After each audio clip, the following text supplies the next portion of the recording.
evening. Here is top news newsletter, starting with the headlines.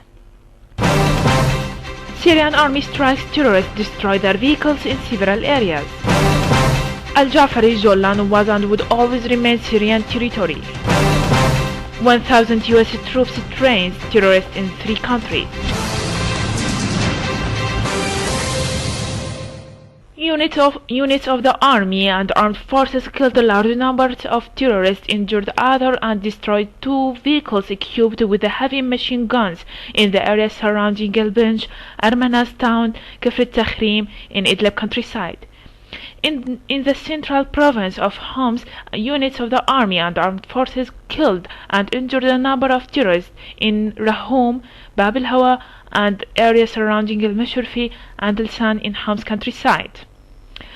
Army and armed forces eliminated many terrorists and injured others in Busra al-Sham and al-Jiz and Dara countryside, and many terrorists were killed and others injured in the area that surrounds Bilal al-Habashi mosque.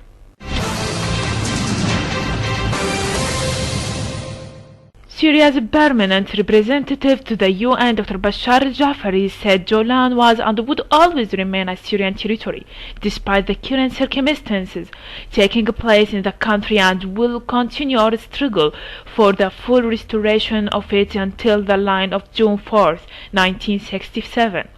He said that the UN should be serious and show interest in dealing with the occupied Syrian Jordan according to the UNSC resolutions in this regard, particularly resolutions number 497 for 1981.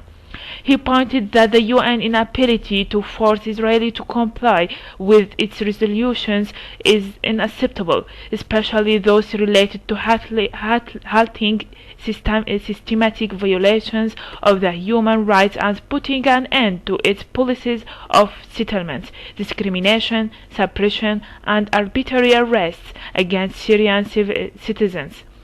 In addition to tightening grip on them, not to mention its plans to theft Jolan natural resources including water, gas, and oil.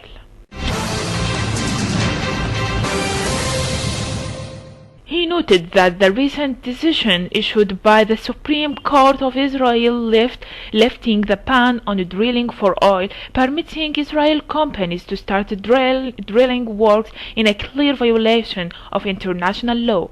He added that Israel is taking part in the plotting against Syria and providing support to Takfiri terrorism in the country in order to destroy it.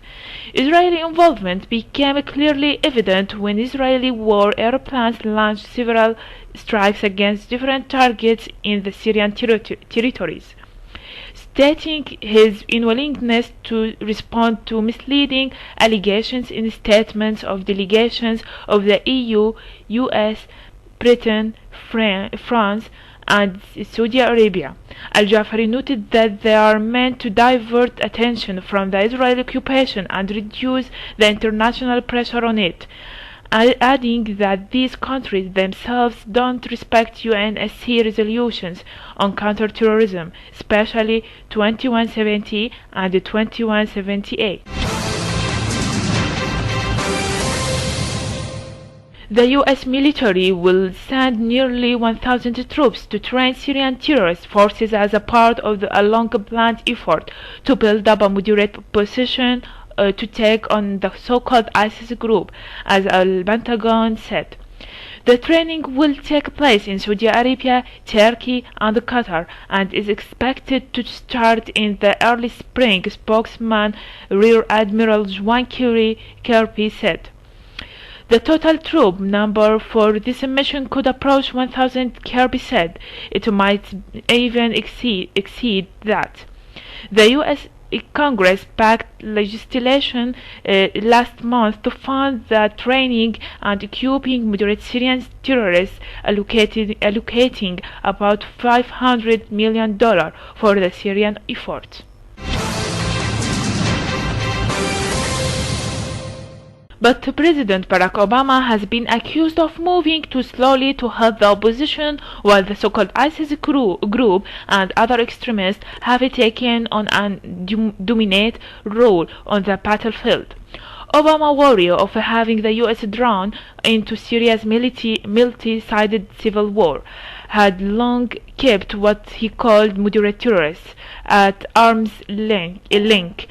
But the rise of the so-called ISIS groups last year promoted a change in strategy, with the U.S. president announcing plans in September to train and arm the opposition.